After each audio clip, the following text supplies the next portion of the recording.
From Studio 8A, coverage you can count on. This is KOMU 8 News at 9 on the CW. Well, the seizure of Sun Security makes 76 bank failures in 2011, and other banks are trying to avoid a similar fate. And now the state is paying millions on its interest rate alone. Missouri has paid $23 million in interest to the federal government. That's just a fraction of the $725 million Missouri owes on money it's borrowed since 2009. The 2009 federal stimulus package delayed these interest payments for 2 years.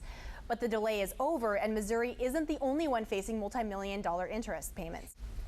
Today, Syrian security forces opened fire on a crowd during a funeral for Kurdish opposition leader Michel al-Tamo.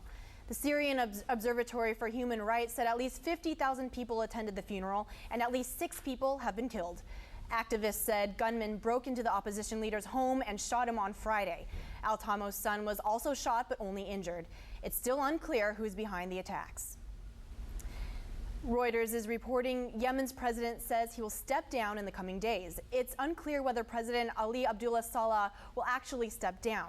Analysts have questioned what Saleh meant by his comments that were made in a discussion regarding the future of Yemen. According to a translation from Reuters, Saleh said today that he rejects power and will leave it in the coming days. Protesters in Yemen have been calling for a regime change since the spring. And the chief Swiss prosecutor of Schwyz confirmed that investigators recovered 2 Picasso artworks taken in 2008.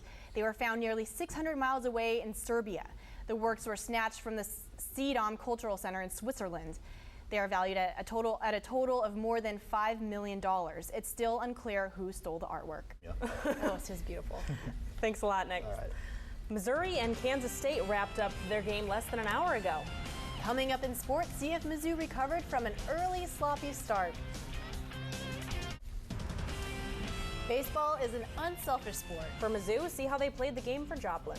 What a touching story. That'll do it for us tonight, guys. Thanks. We'll be back in 30 minutes for KOMU 8 News at 10. And tomorrow morning, we're following the case of a Harrisburg man missing since September. Friends and family are offering a $10,000 reward for information leading to his return. That was truly a touching story. Yeah, wasn't it? Yeah, cool. That is. Makes you a little teary coming out of that. Yeah. Have a good night, everybody. Good night, guys.